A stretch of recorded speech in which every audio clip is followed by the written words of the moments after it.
민주당이 이렇게 자꾸 서두르는 이면에 특검법 관련해서 이재명 대표가 있다. 이게 다 이재명 대표의 조기 대선을 위한 것이다. 이런 그 특검 속도전에 대해서 그런 이제 주장까지 합니다.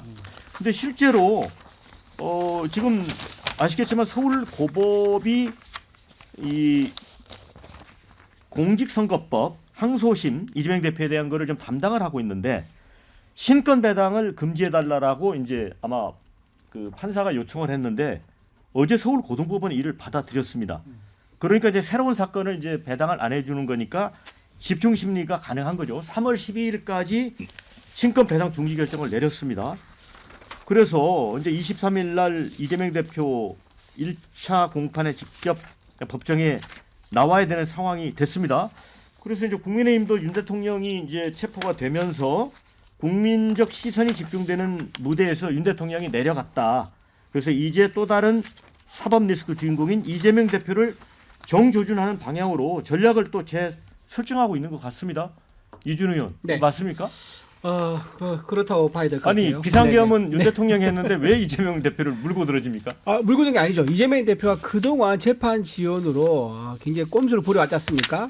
본인 사건 관련돼 가지고 수사 받으러 나갔을 때 그 수사 조서에 서명 안 하고 버티기도 했었습니다. 그리고 재판 때는요 단식하면서 안 나가기도 하고 뭐 바쁘다는 이유로 안 나가기도 하고 그냥 안 나가기도 했습니다. 불출석 사유를 제출했지만 법원이 그 허가 안 했음에도 그냥 안 나간 경우도 있었었고요. 그런데 이번에 어떻게 했습니까? 1심 유죄 이후에 항소심 진행하려 하니까는 사건 기록을 회피했습니다. 폐문 부재를 해가지고 접수를 안 하면서 진행을 안 되게 막았었죠. 그리고 변호사 선임도 안 했습니다. 그러니까 결국은 재판부가 판사가 결국은 국선 변호사 선임합니다. 그랬더니 자기 운명과 민주당의 대선 비용 434원까지 토해되는 이 상황을 국선 변호사도 맡길 수 있습니까? 마지못해서 이제 변호사 선임했습니다. 그런 상태에서 이재명 대표가 오늘 고법에서 이렇게 정상적으로 법을 이재명 대표 사건을 정상적으로 진행하겠다고 하니까 아마 이재명 대표는 어제 잠을 못 잤을 겁니다. 내 재판이 이렇게 정상적인 속도로 하게 되면 내가 이재명 대표, 윤석열 대통령이 이렇게 탄핵시키고 했던 보람 없는 거 아니겠습니까? 그 보람을 얻기 위해서 또 하나 또 여론 아까 저기 배종호 우리 부위원님 말씀하셨는데 국민 여론 말씀하셨는데요. 지금 탄핵에 반대하는 여론이 44% 나오고요. 그다음에 이재명 절대 안 된다가 50%도 나옵니다. 이런 상황에서 이재명 대표의 재판이 정상적으로 진행된다 그러면 민주당은 지금 아무 보람도 없이 윤석열 대통령 탄핵해가지고 역풍만 뒤집어 쓰는 상황이 되겠다. 그런 말씀드립니다. 근데 물론 이제 서울 고등법원에서 이제 이재명 대표 이제 2심 재판을 이제 결과를 내놓겠지만 뭐 1심이 유죄라고 해서 또 2심이 유죄가 되는 법은 없고 무죄가 될 수도 있죠. 설전 변호사. 네. 그래서 3월 12일까지 신권 배당 중지 결정을 내렸는데 그러면 서울 고법 현재 그 합의 재판부는 뭔가 좀 속도를 내려는 의지는 있어 보입니다. 지난번에 그 이 대법원장도 633 원칙을 강조를 했었잖아요. 네. 예. 아무래도 집중해서 심리를 해보겠다라고 하는 어떤 의지를 저는 표명했다고 재판부가 보였다고 생각을 하고요. 근데 조금 오해를 안 하셨으면 좋은 게 이재명 대표에 대해서만 집중 심리하는 거 아닙니다. 그죠?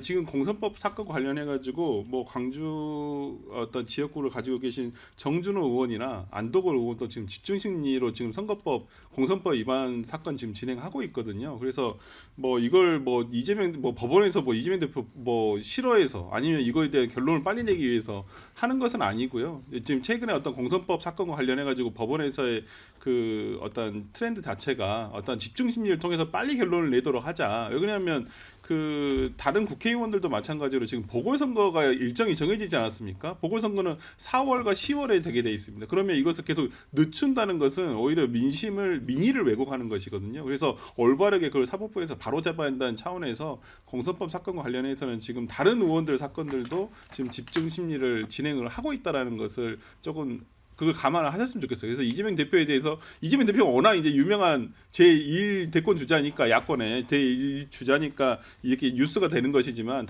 지금 다른 유사한 사안에서도 다 집중 심리 이루어지고 있다라는 거 말씀드리고 싶습니다. 그래서 저는 김민수 대변인한테 이제 이재명 그 대표에 대해서 국민의힘이 일종의 이제 포비아 같은 거를 갖고 있다는 하나도 안 무서워. 생각이 들거든요. 하나도 아니 안 무섭습니다.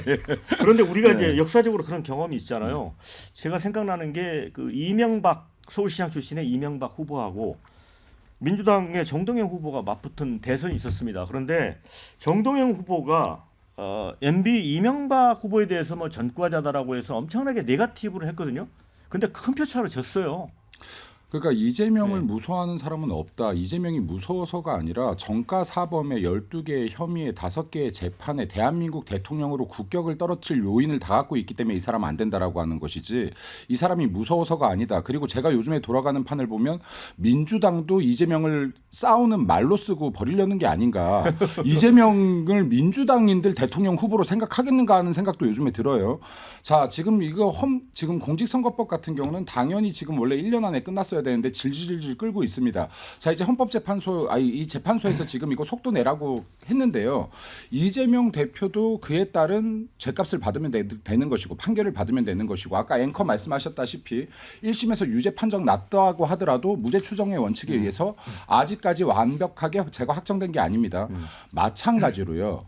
대통령도 아직 심리도 안 들어갔어요. 무죄 추정의 원칙을 기반해서 이야기해야 된다. 이것은 대한민국 헌법이 보장하고 있는 국민들의 권리 중에 하나예요. 네.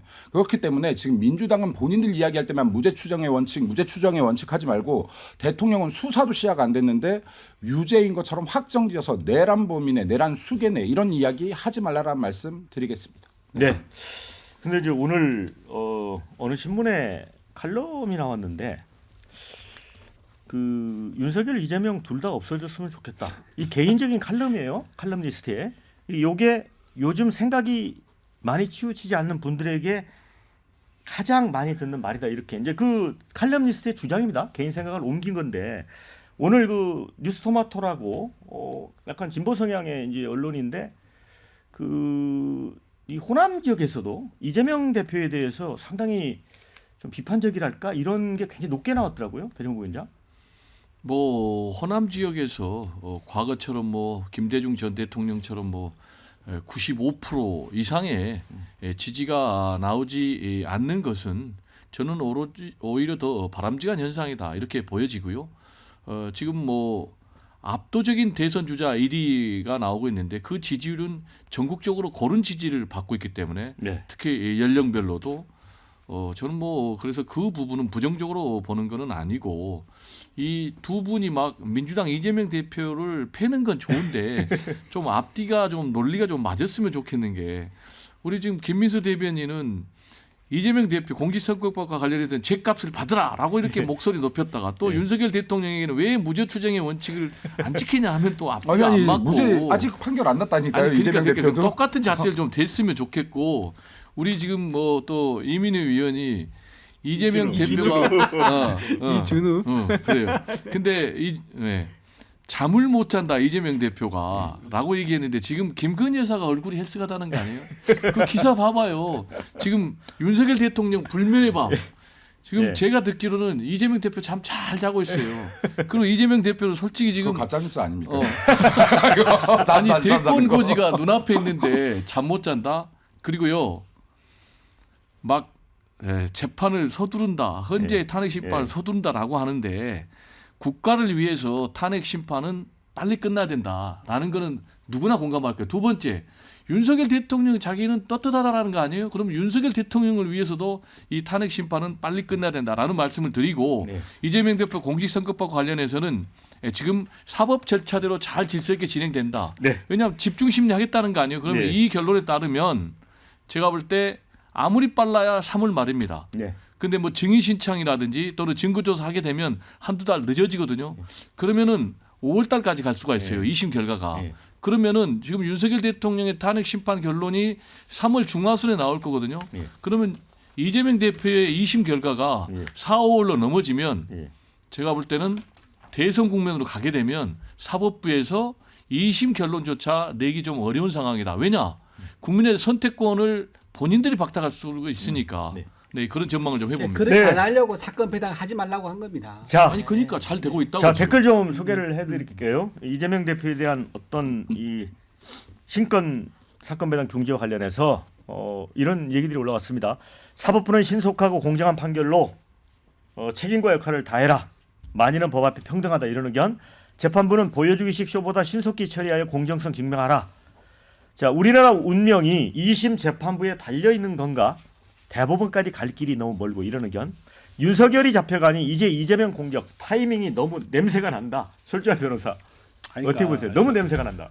아니 그러니까 저는 뭐 이재명 대표가 뭐 대권 되게 유력한 주자예요. 지금 제일 저는 그걸 누구도 부인하지 않을 거라 생각을 하는데 그걸 민주당에서 너무 내색을 하는 게 그렇게 좋지는 않다 이거예요. 제가 봤을 때. 그리고 사법부에서도 지금 그러면 이게 예를 들어 이재명 대표가 항소심에서 만약에 어떤 결론이 날지는 모르겠습니다만은 뭐 대법원까지 안 난다고 한다면 또 대통령이 된 다음에도 계속 이걸로 국론 분열이 될 거라고 저는 정말 우려가스럽다는 거예요. 이걸 그럼 계속 재판 받아야 된다, 안 된다 이걸로 계속 끌 거 아니에요. 좀 만약 우려스럽다. 한쪽만 재판한다 그러면요 네. 냄새가 아니라 악취가 날 겁니다. 한쪽만 너무 재판한다? 한쪽만 재판을 진행한다 그러면은 이거야말로 국민들이 더 분노할 것이다.